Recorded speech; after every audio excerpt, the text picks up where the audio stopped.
Hey guys, Marian here. Welcome back to my channel. In today's video, I'm giving you all the tea about how to book a Disney vacation for less money. How to save money when going to Disney. So if you want all the details, stick around. I just posted our vlog. Me and my two older boys just got back from 3 days and 2 nights at Disney's Animal Kingdom Lodge, and we had the best time ever. So go check out that vlog and give this video a thumbs up. Okay, I'm gonna do 3 sections. We're going to do before you go, when you're there, and when you get back. 3 ways, 3 different times to save for Disney. Let me get my coffee. Okay, let's go. Also, I'm gonna answer at the end of this video how much me and my kids spent for our whole Disney trip, and I think you'll be surprised, maybe even a little impressed. Let's talk about booking Disney, how to book Disney to save the most money. Number 1, try to not go during the busiest times, which is spring break, winter break, etc. in the US, as well as Halloween. There's a few points in the year where Disney is just like the most popular place to be. If you have the flexibility to not go during those high crowd times, which is great anyways because the crowds are a little bit lighter. But by the way, Disney's always busy. Let me just put that out there. There's no low crowd days. But if you have the flexibility to not go during the most popular dates of President's Day weekend, spring break, etc., you will save money. Unfortunately, some people don't have that flexibility, but if you can, number 1, try to go during less crowded days. Personally, I've gone during the month of September, and it practically feels empty there because school has just started, so people don't want to take their kids out of school, and there isn't the frenzy for the Halloween and Christmas parties and all that yet. Like there is a little bit of Halloween, but it hasn't fully kicked into gear. So September is a great month to go. Mid-January, early February is great. The only caveat I will put there is it can be cold. People think Florida, Orlando, and you might get 80-degree days, but you could also get 50-degree days, which feel extra cold when you're in Florida because you're like, where's the sun? I also go with my friends in July, and a lot of people avoid those hottest summer months. Personally, I love the sun. The hotter the better. Me and my husband always talk about this. He's like, how can you stand it? I don't mind. So if you can get a low crowded time, the deals will be less. Here's my other tip. You can book on the Disney website and cancel up to 8 days before. What that means is that you can also keep looking for better rates. So often I will book a deal or book a rate, and then every, few weeks or so, I'll just put on my calendar, I'll go check again to see if the rates have improved or if something opens up at a different hotel for a better rate. So for example, you might have gotten the best rate at Animal Kingdom Lodge, for example, but then all of a sudden Wilderness Lodge pops up with this amazing rate, and that ended up being a better deal. So book when you want to go, but keep checking because you can cancel and change and find better deals. I have not figured out Disney's algorithm, but they absolutely post deals. If you keep checking, you will find the deals. If you use a planner and you're just one and done, I think you don't get the best deal. I think you gotta keep trying if you care about saving money. Okay, tip number 2 for booking, use a DVC website. So DVC is Disney's timeshare program, and people who buy these DVC timeshares are allowed to resell them, but they're not allowed to resell them at a profit, which means you're getting the DVC rate, which is the discounted timeshare rate for people who just can't use their points that year.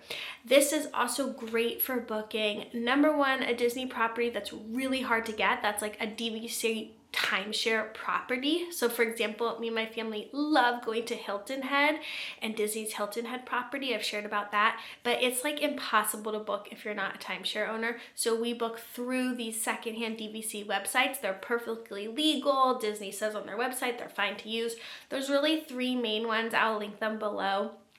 They're all about the same. They have slightly different terms, but you can book somebody else's timeshare and number 1, be able to get into a resort that otherwise would be really hard to get into, and number 2, to get an amazing rate, way lower than what the Disney websites are showing. However, caveat, there's always the ups and downs.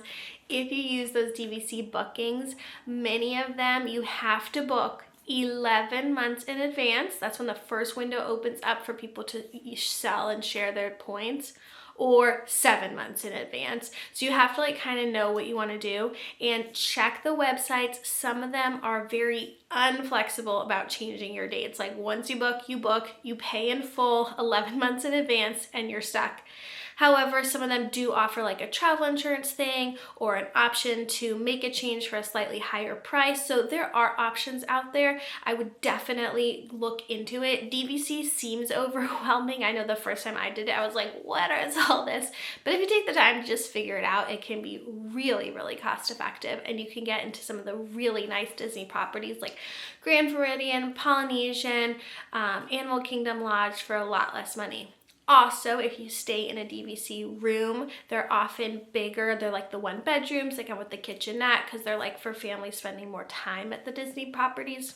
So that can be great too. Okay, and I said I would say at the end of this video how much we spent, but I just want to say right now that I booked our hotel at Disney's Animal Kingdom Lodge for $400 a night, staying at Jumbo House in their regular room. They call it a resort view. It's kind of a parking lot view, but to be honest, there's so many trees. Like go check out the vlog, I show it. It did not look like a parking lot. It looked really nice, but we did not have the option to upgrade to the Savannah view, which would have cost more, and it was fine anyways. So we spent $400 a night and we really used that hotel. If you saw in the vlog, we had 2 full resort days, played by the pool. They have games at the pool. They have amazing restaurants. They have interactive safari guides just all around the resort. There is so much to do at the resorts. And this brings me to my second point, which I'm gonna get to in 1 second, but sit tight right there. So $400 a night. And I think that's the lowest I have seen Animal Kingdom Lodge go for. Okay, so my second point. Another way to save money at Disney is you don't have to go to the parks every single day. In fact, I honestly wouldn't do that, especially if you have young kids. But even when me and my friends go, we love the resort days. The Disney World resorts are amazing. They're such a huge draw to going, and they have so much on the resort for free or included with your room that I think you should absolutely enjoy it and save yourself the couple $100s from going to the parks that day. That's what we did on our trip. We only spent 1 day in the parks at Animal Kingdom, so we had like a full animal themed holiday. But the 2 resort days were just as fun. Like there are water slides, the restaurants and foods are so much fun, and you can hop around to the different resorts. You can only swim at your own resort, but what we did is we had a character breakfast at Disney's Beach Club Resort one of the days. So that took like the whole morning. We got over to Beach Club using Disney's transportation. We had the character dining, that was like an hour and a half. Then we walked around that hotel. There's like a little beach area, there's shopping, like there's so much to do. And of course there's Disney Springs if you want to go shopping. I wouldn't say that's a way to save money, but it is something to do for a lot less money than going into the parks. But yeah, I love a character breakfast morning and a resort afternoon. I think that's a great use of money. You're paying to be at the Disney resort. You should definitely enjoy it. So in total on park days, me and my 2 boys spent, I think it was $475 for 1 park day. So that's for 3 entrances during a low crowd time. So Disney like sort of adjusts the prices, I don't know, by a few dollars depending on like when you go. If you're a kid, it's not much, but it's around $170 a park ticket. And then if you also want to get lightning lanes on top of that, and any individual lightning lanes, like it can add up. For our family of 5 to spend 1 day in the park, we're looking at about $1,000 just for the 1 park day. So going into the parks can be expensive, but I think a great Disney World trip can include 1, maybe 2 park days like that. I just think it's great. If you don't have to fly from like across the world, if you're within the US, it's especially on the East Coast, you can get to Florida in an hour and a half, and it can just be a quicker, smaller, less expensive trip. Okay, now let's talk about when we get home, which is actually the best time to save money on a Disney trip. If you book another Disney trip within 7 days of getting back home, you may qualify for their bounce back offer, which is a better discount than almost any other discount. I actually just booked our bounce back trip, and the cast member that I was on the phone with was like, wow, I didn't even get this rate when I went with my wife. So basically, you don't know exactly what it's going to be, and the bounce back rooms can sell out. So they have like a block of rooms for the bounce back offer. So if you book farther out, you're more likely to get it. So I just booked the Grand Floridian for September for $600 a night. Now I know if you're like, what, $600 a night? But it's the Grand Floridian. So those rooms can go for $800 to $1,000 a night. So that's a really good discount. My husband said to me, imagine how much money you would save if you didn't stay at the most expensive Disney property with the bounce back offer. But I was like, well, that's not the point. But yeah, I could have used that bounce back offer on one of their like moderate level resorts, like Beach Club, which we checked out for the character breakfast. I was really impressed with. And I probably would have spent less than $300 a night and for an amazing, super fun hotel. I've just always wanted to stay at the Grand Floridian, so I wanted to use that chance. By the way, I'm not actually planning to go to Disney in September, which is a little asterisk on this bounce back offer. The 2026 dates have not opened yet at the time of me filming this video. So what we did is we booked a 2025 date, and then I'm just gonna modify the reservation, and they should uphold the bounce back offer.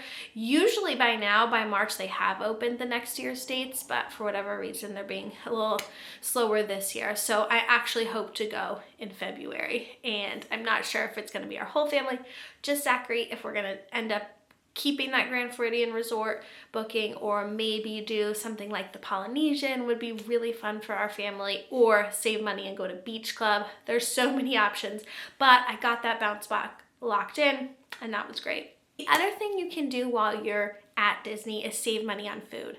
I personally think the dining plan is well worth it, especially if you're the type of family that is going to be eating in the parks anyways. Like if you're the type of family that's gonna do a grocery order, which you can, by the way, you can bring in food with you. So if you're that type of person that you're like, oh yeah, I'm gonna pick up from the grocery, I'm gonna, bring my own food into the park, then you definitely can save money that way.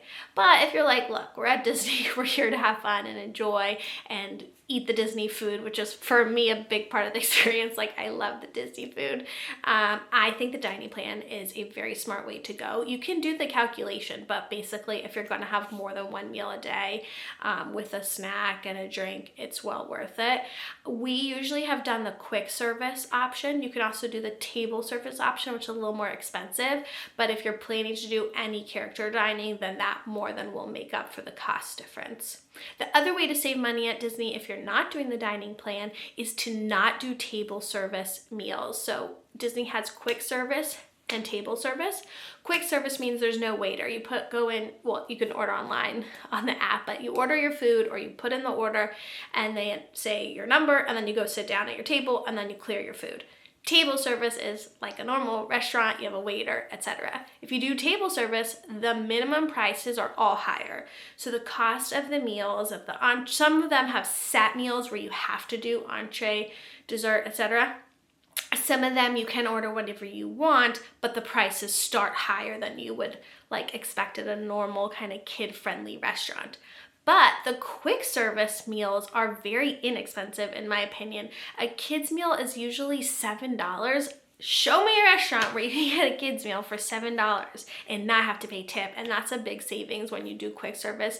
Not having to put that tip in saves 20% on every meal, so that's a really big cost savings.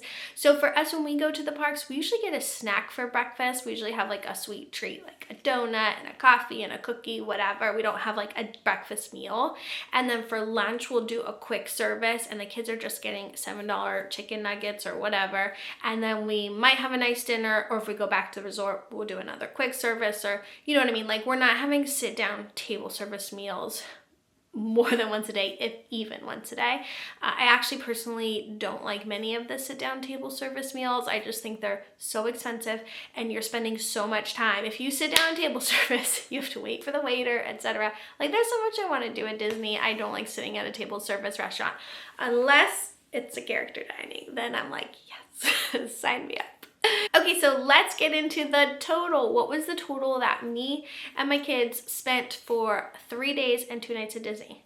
Number one, our flights were on miles. We used the American Airlines credit card. So our flights were on miles. You can count that or not count that as you want, but we got the 10,000 mile flights, which is like the cheapest American will go. Sometimes you can see 7.5 or 9, very rarely. We got 10,000 miles each way for our tickets.